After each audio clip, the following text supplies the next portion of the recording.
Hey everyone, and welcome back to the channel. It is 2026 and I don't know about you, but I am super excited for this new year. Today I want to talk a little bit about setting goals and habits and getting things done that we are wanting to accomplish in 2026 and a few methods to do that to kind of help us along the way. Now, you hear a lot that people will set New Year's resolutions and then within a very short time they have fallen off of those resolutions. They just don't make it very far with trying to hit those resolutions.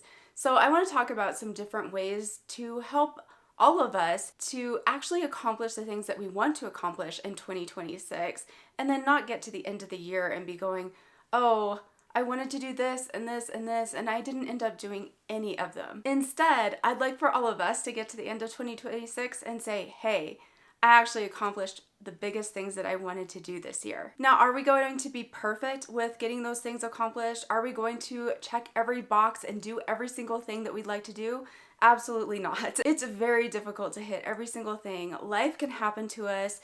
Our best laid out day can suddenly turn on its head because of something that we were not expecting, and that's just the way it is. We all have to deal with those things that pop up. But hopefully these things that I'm going to talk about today will aid in getting you further and further and further along with your goals and your habits so that you can succeed with the things that you're wanting to succeed with. So one of the things I want to discuss a little bit is something that you would have heard about quite frequently, and that is figuring out who you want to be. What is your identity? You've heard about this in various books that people have written and different videos that people have talked about, but there is a real truth behind it. If you want to be a certain type of person, then you have to do the actions that that certain type of person would do. So figuring out first, who exactly do you want to be? Who do you want to be in not only this year, but in many years to come? If you decide who you want to be as a person, then that's going to help you to achieve the actions that go along with that identity of who you are. So first, decide that very important piece, and then frame your mindset, your actions, and what you do in your day-to-day life to align with that, image. For example, if you want to be a writer, what are the actions, what are the mindsets, what are the things that writers do? Who are writers? If you want to be a runner, what actions should you take in order to be a runner? What are the things that go along with that?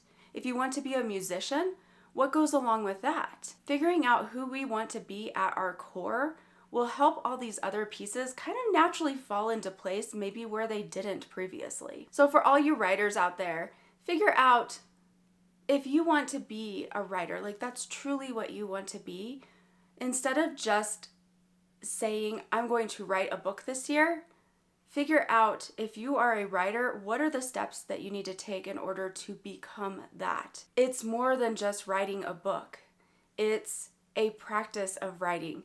It's a mindset of writing and different things that we do throughout the days, throughout the weeks, beyond just this single year. If you're a reader and you love books, that's something, again, that it goes with you throughout the year, throughout your lifetime, maybe even if you always are somebody who enjoys to read, who loves books. So think about who you want to be, think about who you are, and see if there's a difference between those two. Who are you currently versus who do you want to be, and how do you actually get to be that person? The next thing is approaching the year a little differently. Now, I think what gets a lot of people into trouble is approaching the year as one huge block of time and then not breaking it down into its individual pieces and parts. An entire year sounds like a huge amount of time.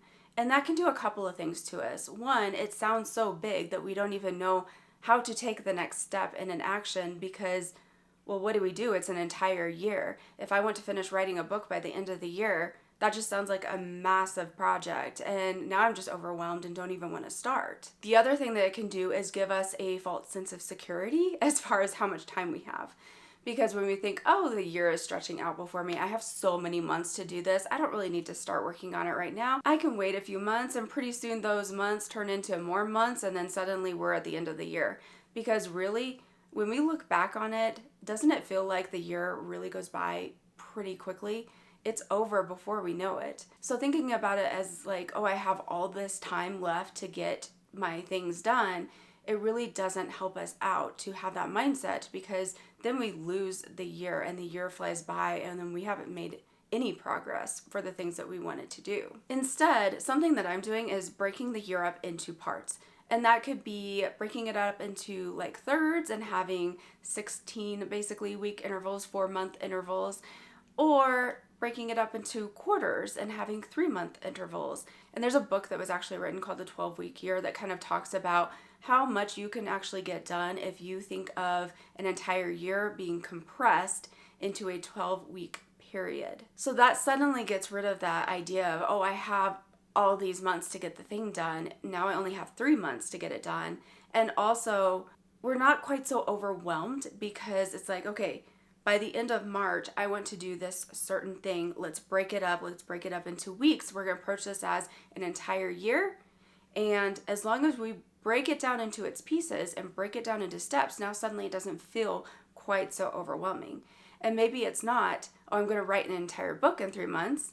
Maybe it's, I'm going to plot and do the first draft of a book. Well, now suddenly you have some actions to help you get underway.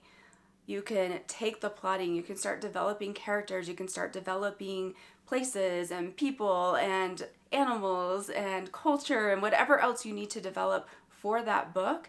That will get you rolling. And then you start thinking about scenes and the major things that are going to happen in your book. You start writing some of those scenes. And in a fairly short period of time, you're feeling more confident in what you're doing, because it's not just this nebulous, I'm going to write a book by the end of the year. Now it's something more concrete that you can approach in steps, in pieces that don't feel so overwhelming, but in a timeline that is more compressed so that you actually get it done. And maybe you use different segments of the year for different goals or different habits. Maybe you're focusing on your writing in the first half of the year and drafting, and you're focusing on your revising in the second half of the year. Maybe you're learning a language, so you're focusing on one language in the first quarter, a different language in the second quarter. Maybe you are a musician and maybe you play a couple of different instruments and you want to focus on different instruments in different quarters of the year. Or you want to swap out habits. So if you have certain habits that you're like, hey, I want to really focus in the first quarter of the year on, let's go with something health related, strength training. I'm going to focus on strength training for January through March, and then I'm going to focus on running and endurance in the next 3 months, and then I'm going to do some Pilates in the following quarter. So you're kind of breaking it up. You're also swapping out habits, you're swapping out emphases on the different things that you're doing. And now again, it's giving you variety, it's giving you a feeling of accomplishment. And when you finish those quarters and you finish those things that you've set out, then you have this momentum of going, wow, look what I just did. And now I just get to keep going and doing great things. And the third thing that I'm doing for this year, very specifically, is really looking at daily minimums for habits that I want to have as a part of my consistent daily life. So there are certain things that I want to make sure that I do a little bit of every single day. And when it comes to those items, I'm setting bare minimums for myself. There may be certain days that I don't feel good, or that is become a day that is so busy and I wasn't anticipating it to be that busy. Or maybe I know there's certain days throughout the year that are going to be busy. Well, what can I do then to maintain my consistency? And honestly, there are certain habits that for me, it feels easier to do them every day. Because if I start breaking that chain of habits, then I start breaking it more and more often. So I'm missing 1 day, and then I'm missing 2 days, and then I'm missing 3 days, and then I'm missing 4 days. And that's not really helping me out in any way. So there's certain things that I find it's just easier if I do a little bit every single day. Now, certain days I may do a lot of that thing, and that's fantastic.